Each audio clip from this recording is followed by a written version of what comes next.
Okay, so you're trying to keep up with this election, right? And then, bam, Trump's out there DJing at a campaign event. It's definitely not the typical campaign trail photo op. Not at all.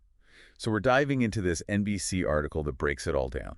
And it gets kind of wild. We're talking firsthand accounts from people there, reactions from both sides, even some insider talk from the Trump campaign. And it goes beyond just a playlist, It gets into bigger questions like how we see age and perception in politics, especially this close to an election. Right, because everything's magnified when you're down to the wire. So set the scene for us. What led to this whole DJ Trump thing? So picture this.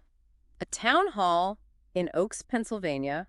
Swing state, obviously, always crucial. Right, every vote matters in Pennsylvania. Absolutely. And you go into a town hall expecting the usual playbook, policy talk, voters asking questions, that face-to-face thing candidates try to nail. Especially in a place like Pennsylvania where it's all about connecting with voters. Exactly. The article said things were going as planned, Trump's taking questions, and then two people in the crowd have medical emergencies. Okay, yeah, that changes the whole vibe. Definitely. And while they're getting help, Trump, he decides to play some music. Okay, hold on. Now I need details. What are we talking, like elevator music? More like Ave Maria, actually. Ave Maria. Yeah, not just any playlist. It was Trump's personal mix, the same one he apparently plays at Mar-a-Lago. Wow.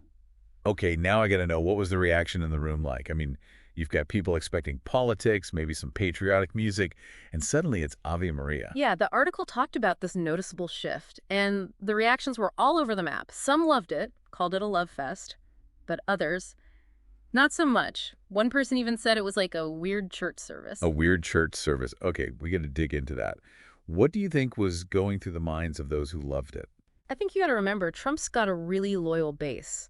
For them, this unscripted moment might be seen as genuine, like they're seeing a different side of him, playing music he actually enjoys. It plays into that whole authenticity thing he's known for. Right, that he's just like us feeling. Exactly. And for those who find that reassuring, this probably just made that connection stronger. Makes sense. But then on the flip side, you got people comparing it to a weird church service. What's their takeaway? It probably confirms some existing worries. Trump's always been a divisive figure, and this whole music break, it could easily be seen as strange, maybe out of touch, given the situation. And that's where the strategy comes in, right?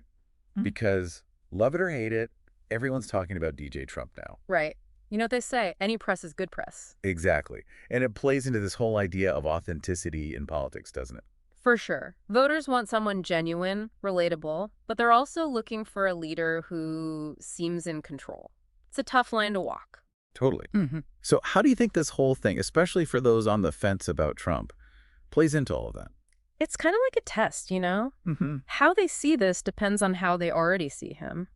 Like, if they see him as a maverick, this just proves their point. But if they're unsure about his judgment, this could make them worry more.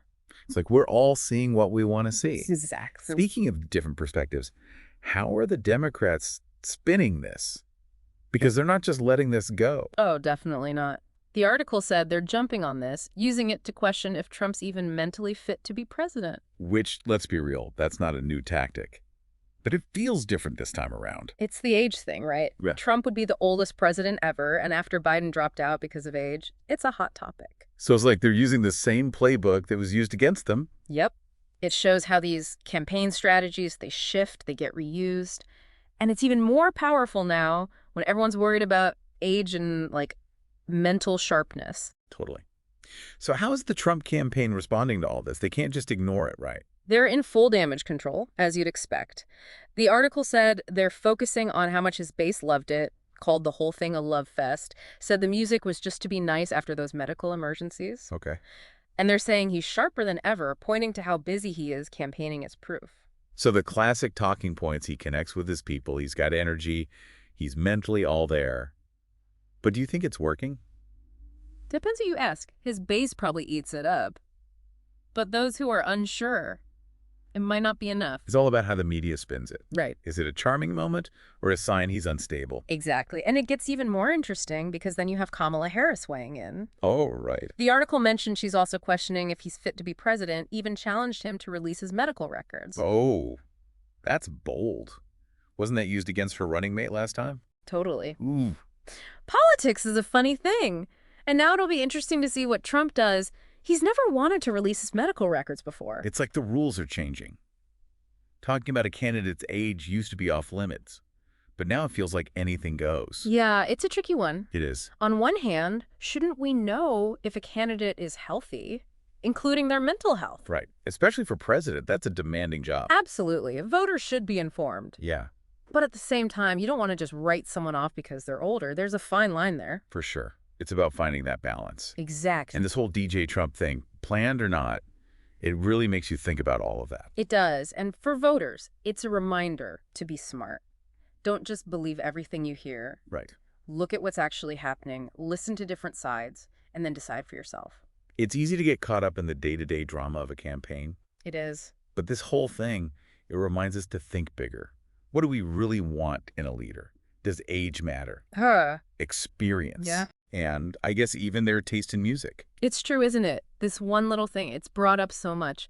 Authenticity, campaign strategies, how age plays into everything. It really has. And it shows that in an election, sometimes the most important moments are the ones you'd never expect. It's so true. So keep your eyes peeled, your mind sharp, and yeah, maybe your playlists updated. You never know what's coming next on this campaign trail.